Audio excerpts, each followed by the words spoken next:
Bismillahirrahmanirrahim. Assalamualaikum warahmatullahi wabarakatuh. Alhamdulillah, wassalatu wassalamu ala sayyidina Rasulillah Muhammad ibn Abdillah wa ala alihi wa sahbihi wa mawala.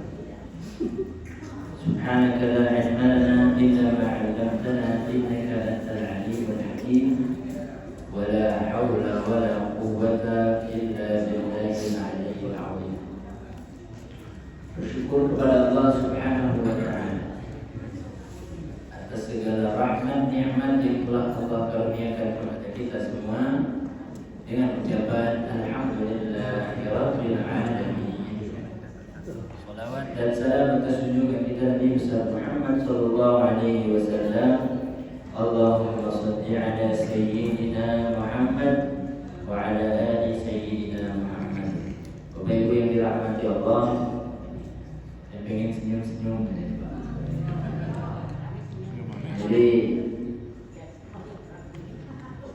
jadi apa? Jadi dapat WA dari Pak Ketua, tapi ternyata nggak kebalas. WA-nya nggak kebalas, jadi salah saya. Mohon maaf. Jadi karena dapat WA saya datang, tapi salahnya saya nggak balas ternyata. Jadi mungkin pesannya nggak kekirim. Sudah saya balas, cuma nggak kekirim. Qala Allah, ketentuan dari Allah Subhanahu wa Ta'ala, bahwa kita masih ketemu dalam keadaan sehat walafiat. Walaupun hari ini kita dapat ilmu, itu karunia dari Allah Subhanahu wa Ta'ala. Kalau hari ini kita nggak dapat ilmu, nanti belum ada karunia. Ya, nanti belum ada karunia. Allah belum ridho. Tapi alhamdulillah malam ini Allah ridhoi kita untuk belajar, dan mudah-mudahan di waktu yang singkat ini kita bisa dapat belajar tentang ilmu Allah Subhanahu wa Ta'ala. Bapak Ibu yang dirahmati Allah, pada malam hari ini insyaallah kita belajar tentang sujud sahwi. Sujud sahwi insyaallah. Jadi kemarin kita sudah belajar tentang bagian-bagian di dalam sholat. Jadi dalam sholat itu ada 3 bagian. Di dalam sholat ada 3 bagian perbuatan.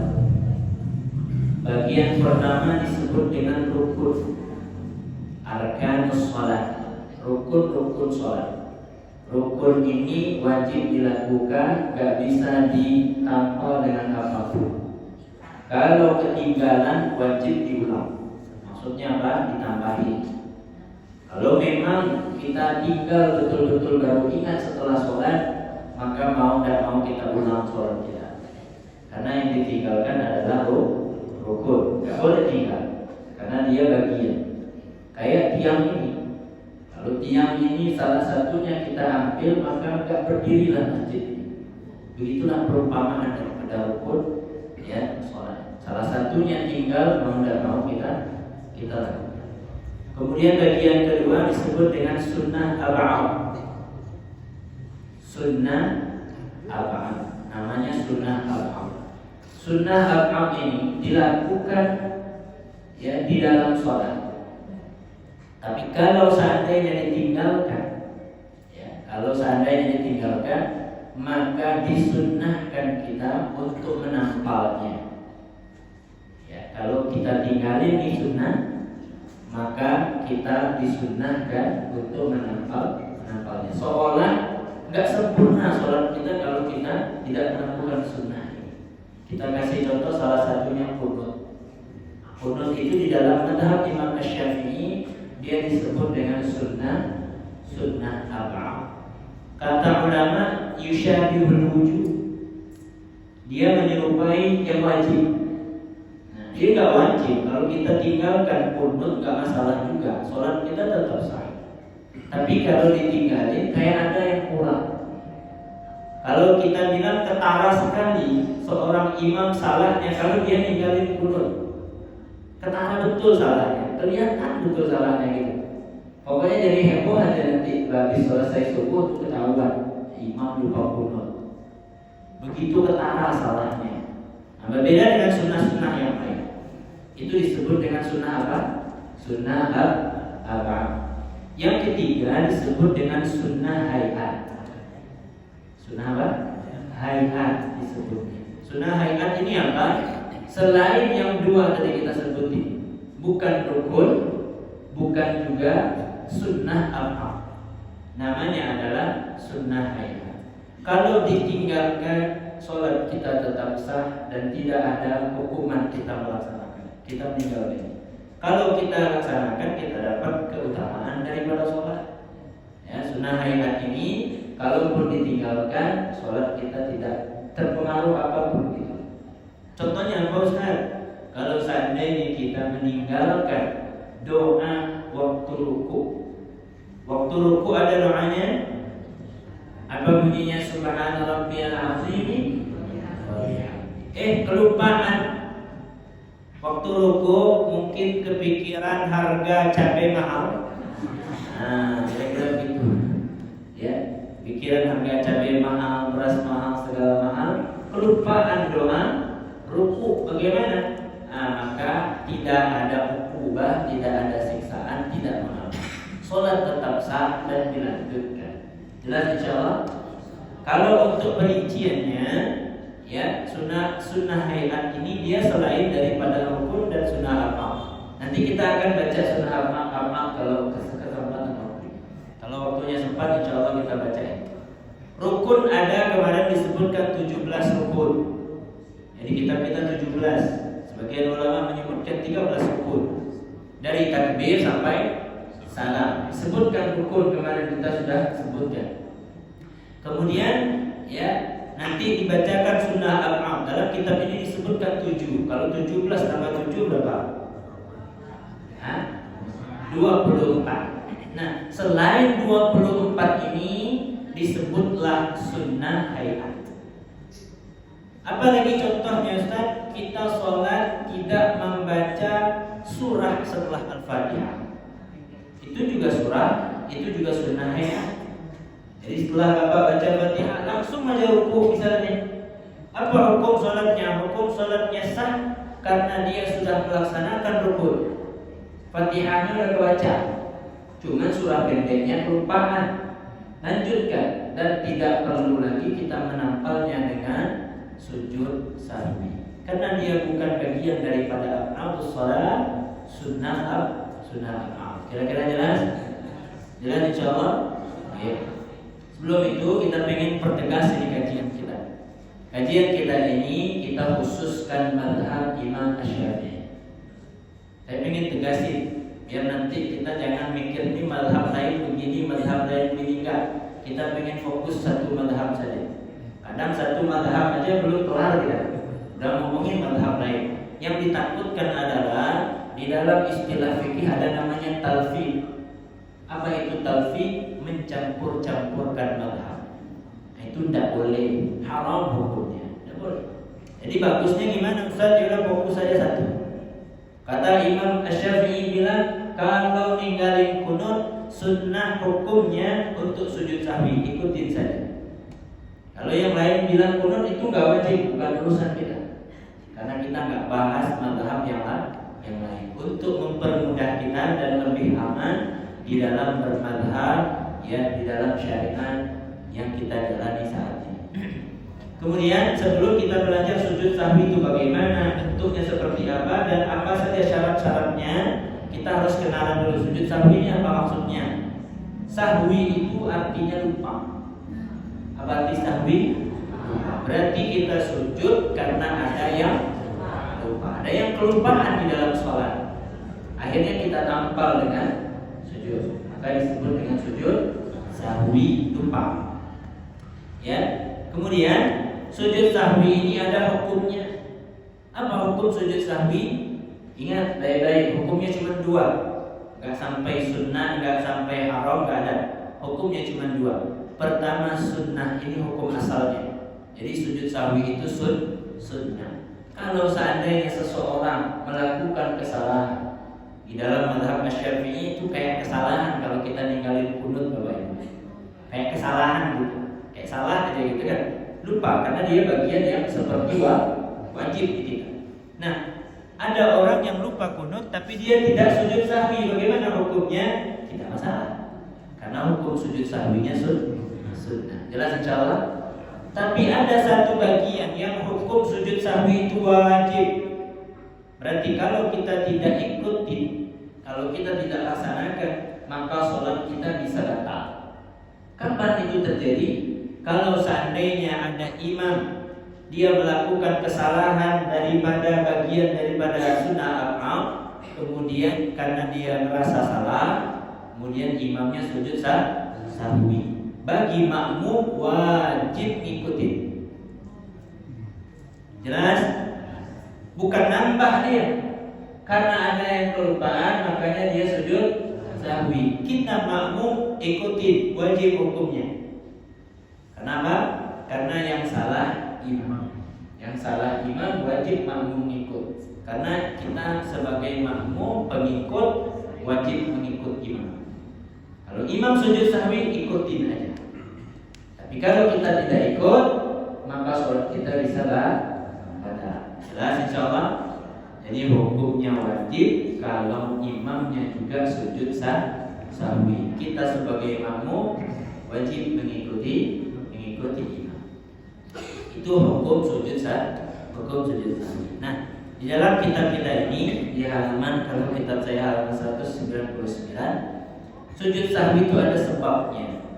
Ada 4 sebab disebutkan di sini. Asbabu sujudis sahwi arba'atun. Ada 4 penyebab kita itu dianjurkan untuk melaksanakan sujud sahwi. Yang pertama, al-awwalu tarku ba'din min ab'adus shalah. Pertama, meninggalkan bagian daripada sunnah ab'ad shalah.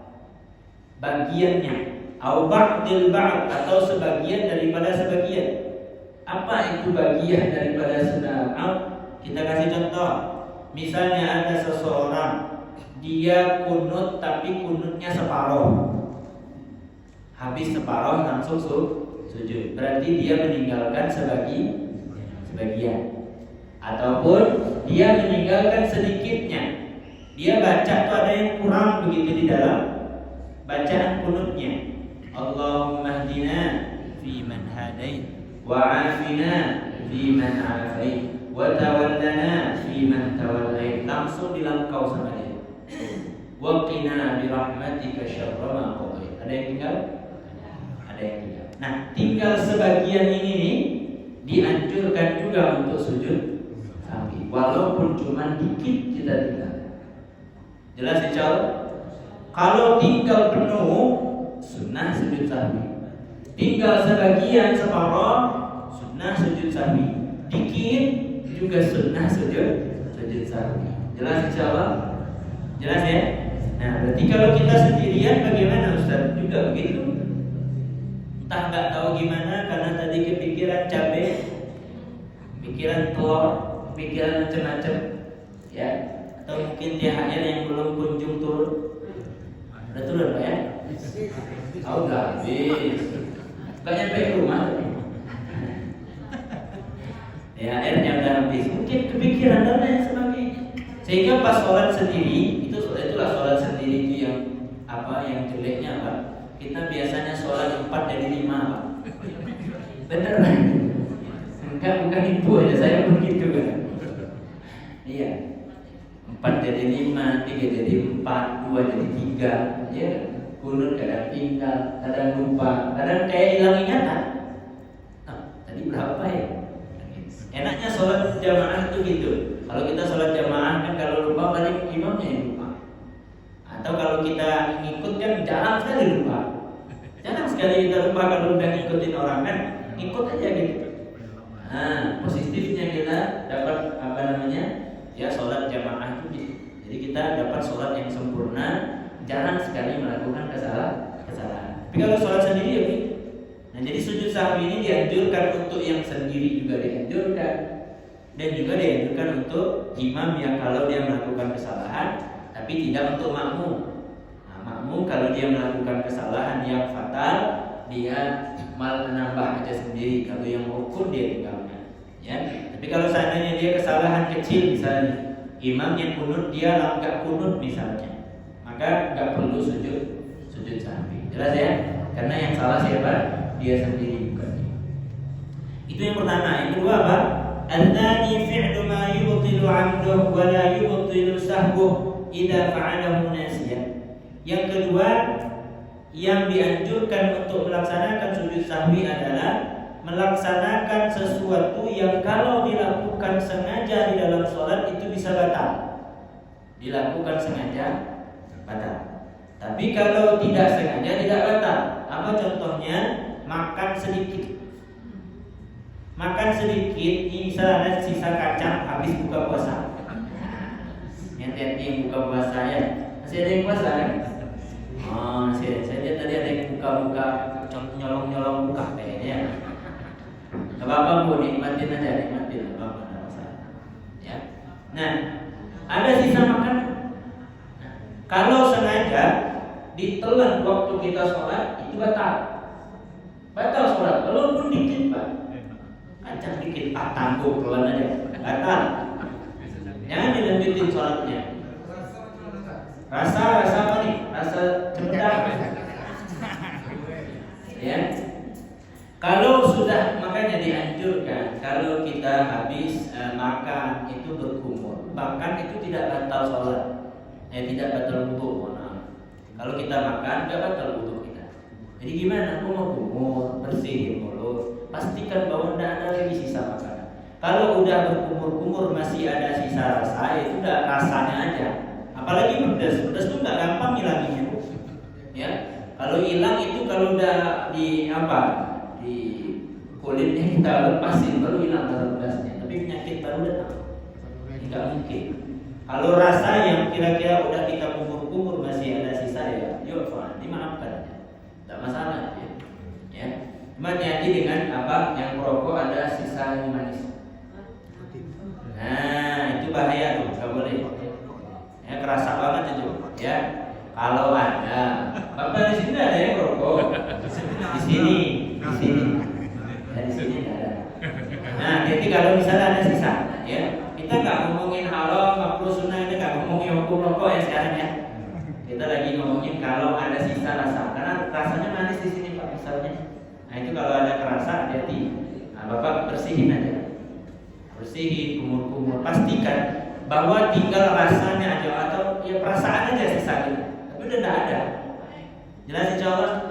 Tapi kalau bentuk ukuran paling kecil makanan apa disebutkan ulama simsim. Simsim itu ya Allah. Kalau kue itu ada yang putih-putih di atasnya itu apa? Bijen. Nah sebesar itu kita telan tahu. Itu batas paling kecil, paling apa? Paling kecilnya. Kalau ketelan sebesar bijen itu sebesar bijen maka batal sholatnya. Apalagi kacang yang segede ini. Nah, nempel di sini, nempel di gigi, atau banyakan makan daging nempel di sini. Nah, pas dalam sholat lepas, makan sama dia turun, tangguh. Nggak ada tangguh, batal sholat. Jelas insyaallah. Jelas ya?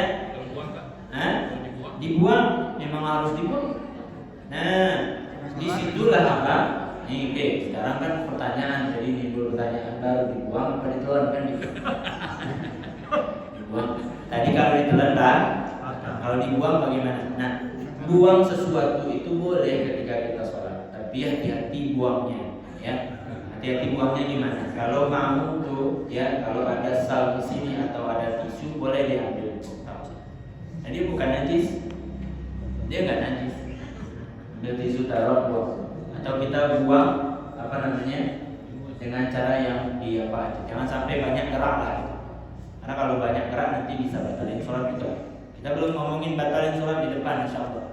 Yang jelas, ya kita buang. Nah, jangan pula di depan muka orang kita buangnya. Pasti salah itu. Depan muka orang malah orang dia. Ya, ingat-ingatlah baunya itu tidak sedap betul. Jelas insyaallah. Jadi makan dikit tuh kalau sengaja batal. Tapi kalau seandainya mungkin nggak tahu bagaimana, ya kita lagi baca, ketelan, nggak sengaja. Nah maka dianjurkan kita untuk sujud sahwi untuk menampal kesalahan itu. Jelas? Tapi jangan disengaja ya. Kalau sengaja itu beda, kalau sengaja dengan tidak sengaja itu. Ya kalau sengaja kan kayak itu sengaja itu. Tapi kalau enggak, kita lagi baca tahu-tahu udah ke dalam aja dia kan. Ketahuan. Tapi enggak sengaja.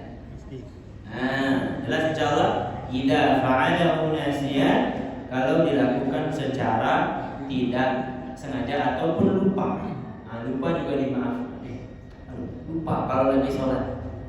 Lupa. Kalau dilakukan lupa, maka ditampallah dengan sujud sahwi. Kemudian yang ketiga, ats-tsanitsu naqlu ruknin qawliyyin ila ghairi mahallin. Yang ketiga yang dianjurkan juga kita untuk melaksanakan sujud sahwi adalah menukarkan rukun yang dibaca kepada tempat yang lain. Apa contohnya? Waktu rukuk kita baca Fatihah. Waktu baca Fatihah kapan? Waktu kita berdiri. Nggak tahu, mungkin pikiran terlalu banyak. Mikir anak mau nikah gimana biayanya. Misalnya, contoh, anak mau sekolah biaya makin mahal kan gitu. Kita ini banyak betul pikirannya. Apa kita mikir Tuhan? Mikir dunia itu banyak pikiran. Tapi mikir Tuhan itu. Lebih baik kita mikirin Tuhan, perbanyakin. Karena Allah yang akan mencukupin kita. Tapi kalau kita mikirin dunia, mikirin hidup ini, hidup kita makin susah aja terus. Insya Allah makin susah. Kalau kita berpikir, insya Allah pasti Allah mudah.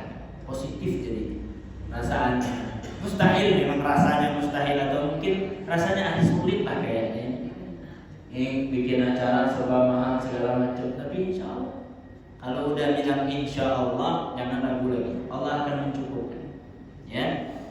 Nah, kepikiran akhirnya apa?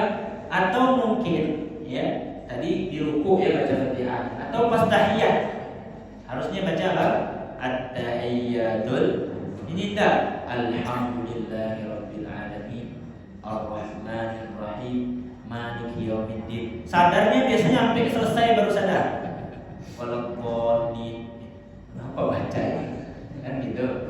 Yang namanya lupa Pak, ya kan? Ketuker kan namanya itu. Yang rukun ya. Atau pas Allahu Akbar at-tahiyyatul mubarakatuh sholawatul thayyibah. Ketukar enggak tuh? Ketukar.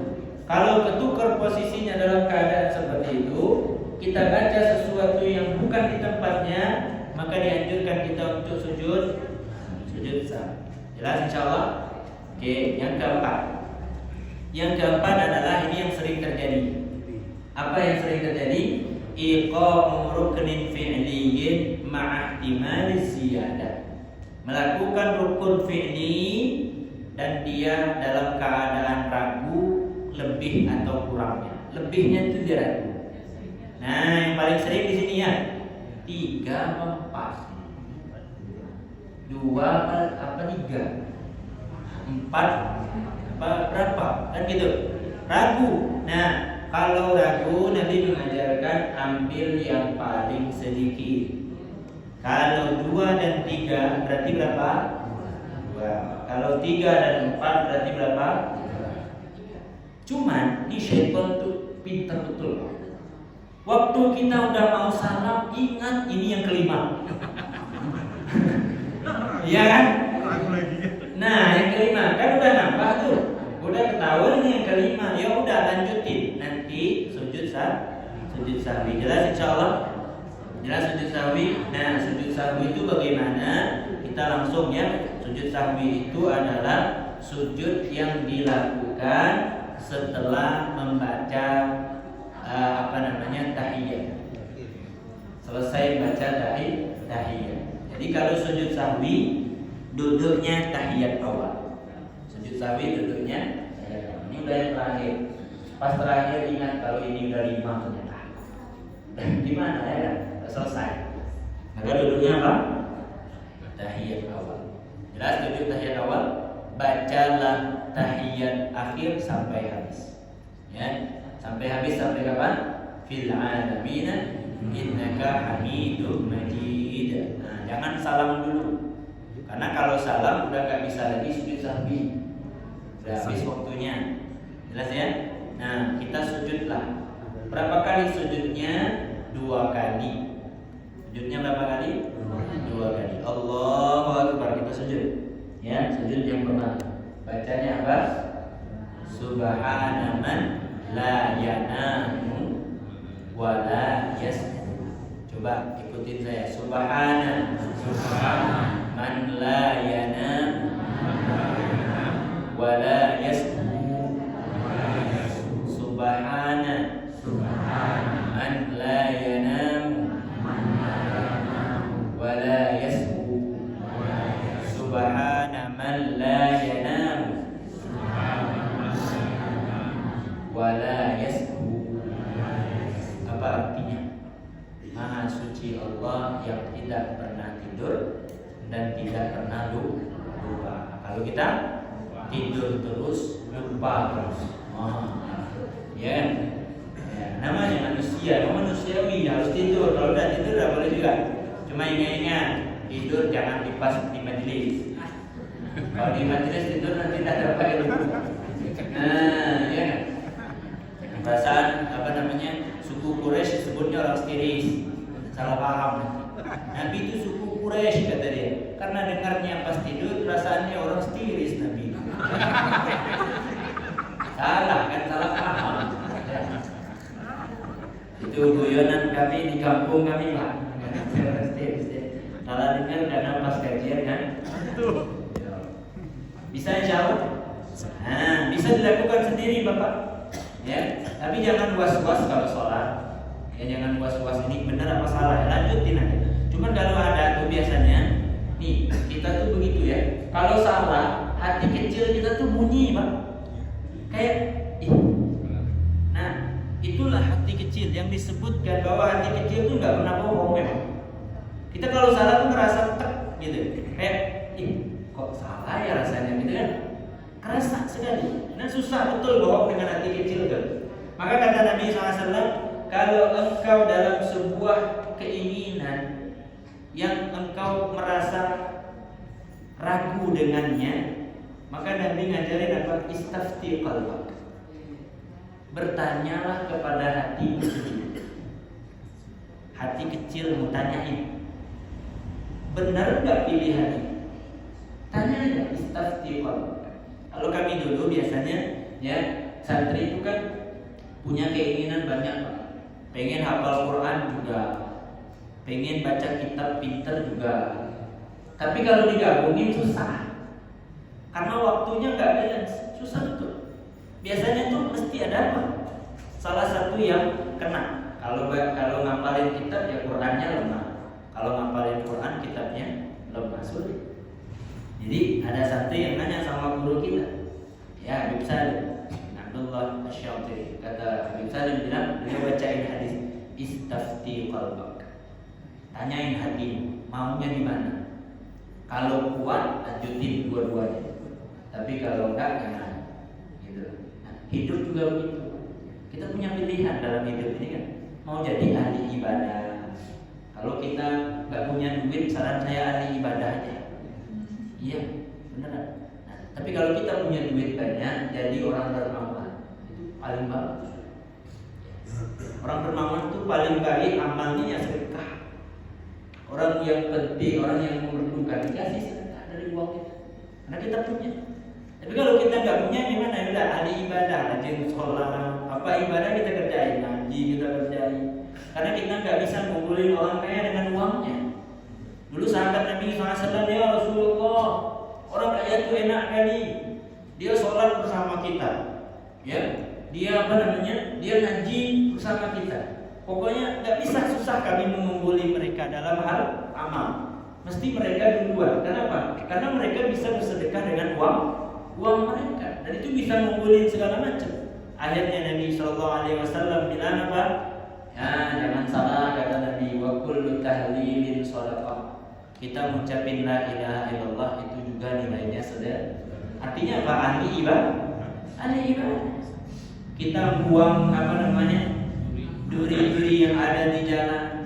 Nah, ini juga saya sering kalau di jalan ketemu bangkai, Bapak. Tahu bangkai?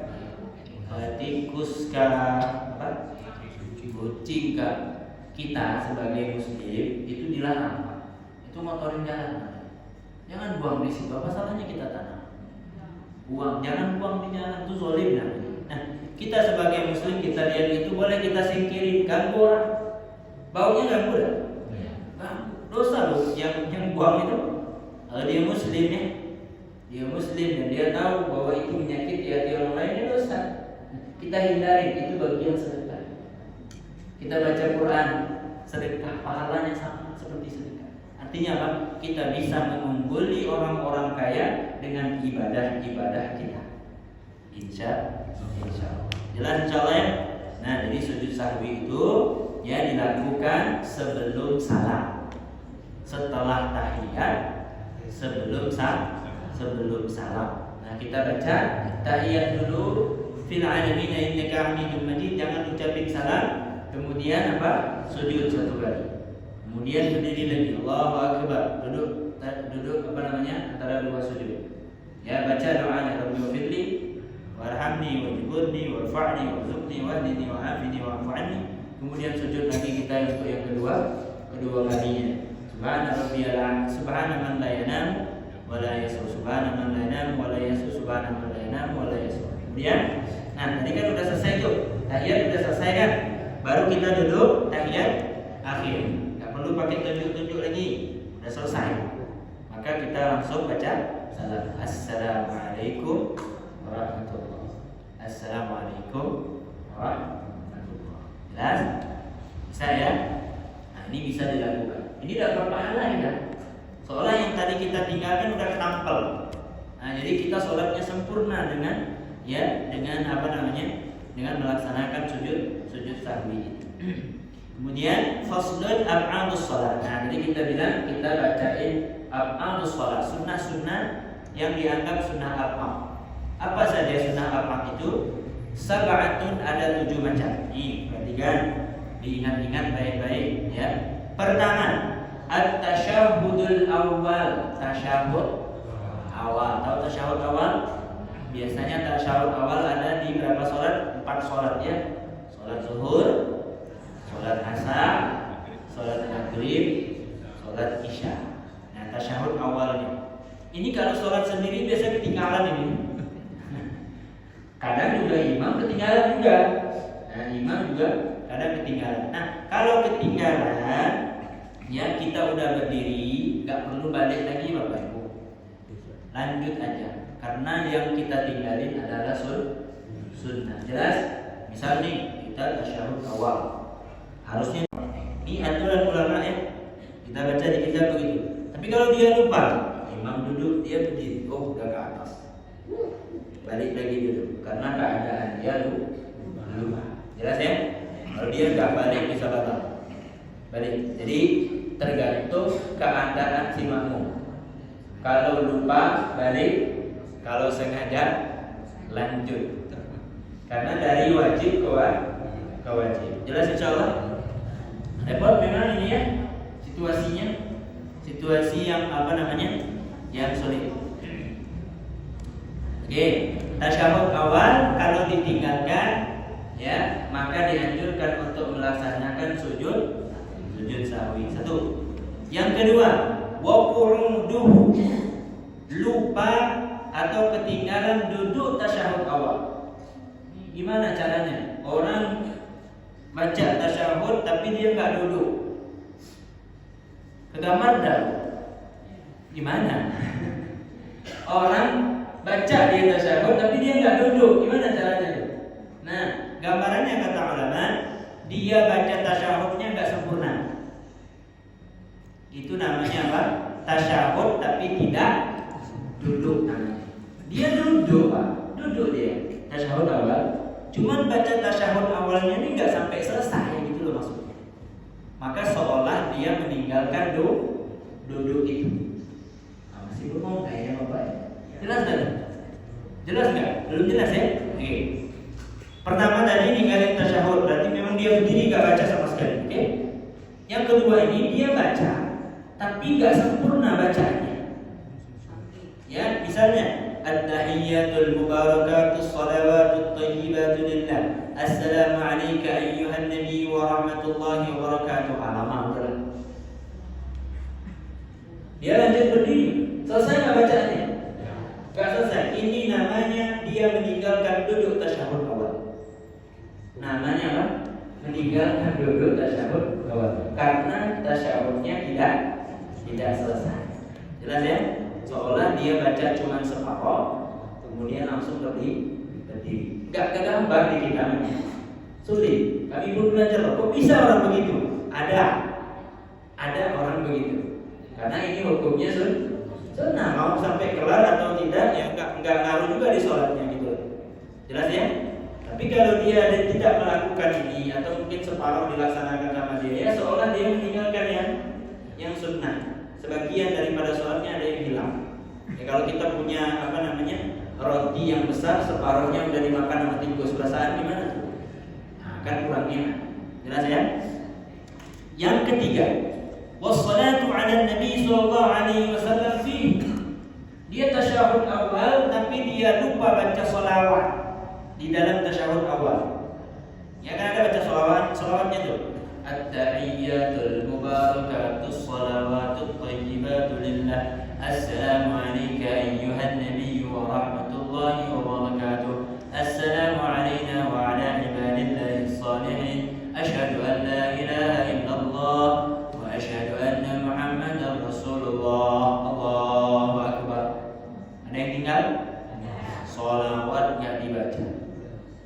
Sedangkan sholawat di tasyahud awal namanya sunnah al-arba. Kalau tinggal yang seperti ini, maka dia dianjurkan untuk melaksanakan sujud sahwi. Jelas insyaallah.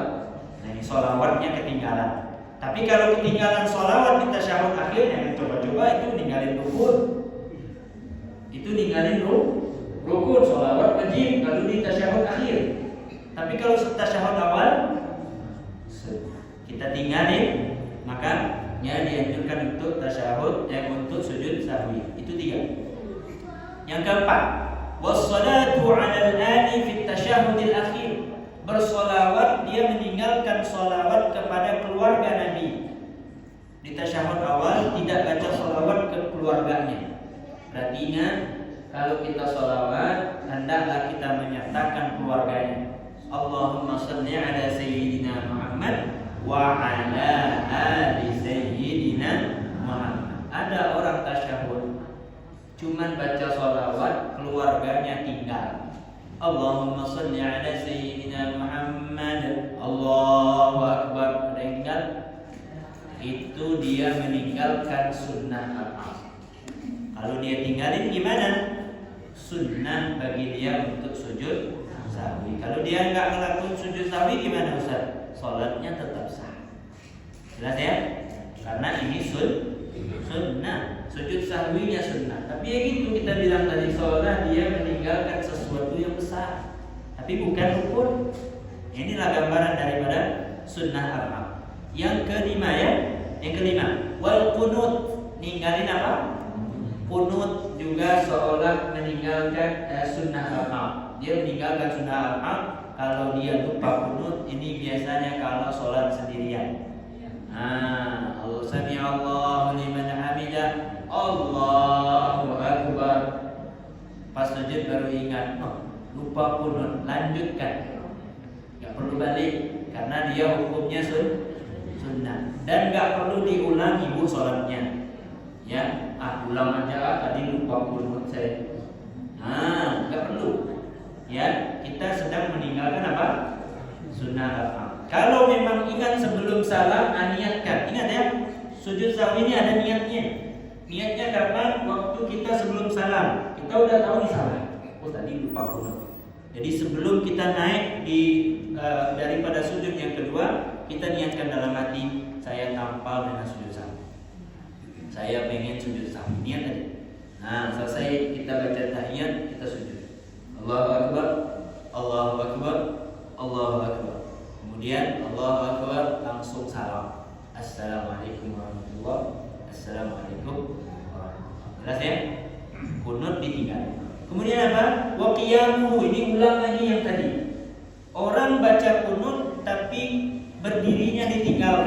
sama ya kaitannya.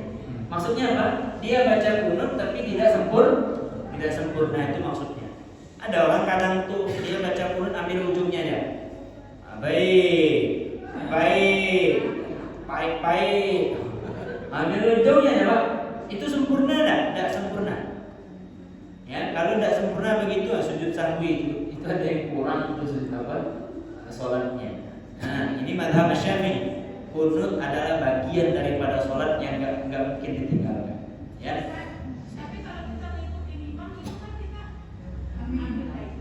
Amin. Ya, dibaca sendiri. Nah, ini yang uniknya ya Pak ya. Kami waktu belajar di Yaman itu, imamnya baca kuat full dari awal sampai akhir. Jadi kenapa dibaca kuat full? Supaya dia tahu mana salahnya. Kalau kita di sini kan separuhnya udah diam tuh imamnya kan. Allahumma hdina fi man hadait, amin. Wa afina fi man afait, wa tawallana fi man tawallait, amin. Wa barik lana fi ma a'tait, wa qina bi rahmatika syarra ma qadait. Imam. Ya. Wa innahu la yadhillu man walait wa la ya'izzu man 'adait. Kalau imam di sana tuh baca kuat ininya. Innahu la yadhillu man walait wa la ya'izzu man 'adait tabarakta rabbana wa ta'ala falakal 'hamdu 'ala ma qadait nastaghfiruka wa natubu ilaik wa sallallahu ala sayyidina Muhammadin nabiyil ummi wa ala alihi wa sahbihi wa sallam. Kuat. Tapi di sini enggak kuat. Kita juga bingung gimana tuh aturannya ya. Tapi enggak wajib juga kita baca kuat gitu loh. Nah, jadi enggak perlu kita bikin masalah ya. Kita enggak perlu mengomentari juga. Tapi kalau yang kami temuin waktu kami belajar di sana, hampir rata-rata mereka baca semua full supaya apa? Supaya mereka tahu dan terdengar bahwa mana salahnya. Kalau salah bisa ditambah sujud sahwi. Karena tadi kalau misalnya meninggalkan berdirinya kunut, maka kita dianjurkan untuk sujud sahwi. Maksudnya apa? Meninggalkan atau salah dalam bacaan kunutnya. Jelas ya? Misalnya mungkin hafalan kita lupa ada, Bu. Hafalan lupa. Allahumma hdina fi man hadait. Allahumma hdina fi man hadait. Lama enggak temu hafalan. Karena udah mikir lama kali udah sujud langsung. Sunnah sujud sahwi. Jelas ya? Karena lupa. Biasa itu hafalan lupa itu biasa. Ya, kita pun pernah hafalan itu kadang enggak tahu kemana hafalan. Ya, sunnah sujud sahwi. Kemudian ada lagi waktu kita? Berapa menit lagi? 1 menit, 2 menit? Oke. Wassalatu wassalamu ala nabi sallallahu alaihi wasallam wa alihi wa sahbihi fihi. Yang terakhir yang ketujuh ya, sunnah juga hukumnya sujud sahwi kalau seseorang meninggalkan sholawat salam kepada Nabi, keluarganya dan sahabatnya waktu dulu. Kan ada sholawat di akhirnya. Ya enggak? Ya, nastaghfiruka wa natubu ilaik. Allahu akbar. Nah, ada yang tinggal? Apa yang tinggal? Sholawat. Wa sallallahu ala sayyidina Muhammadin wa ala nabiyil ummi wa ala alihi wa sahbihi wa sallam. Nah, kalau tinggal sunnah hukumnya sujud sahwi. Jadi kalau kita simpulkan sujud sahwi ini dilaksanakan kalau ada yang tinggal daripada af'alus sholat. Kalau disimpulkan dua cuma yang ditinggalkan tasyahud dan ditinggalkan qul. Dua ini. Ya, dua ini kita harus perhatian. Karena kalau dua ini ada yang tinggal, maka sunnah sujud sahwi. Kalau yang lain enggak perlu. Sujud sahwi seperti doa antara dua sujud, doa ruku, doa sujud kita tinggalin, itu cuma tidak dapat kesempurnaan. Mudah-mudahan bermanfaat.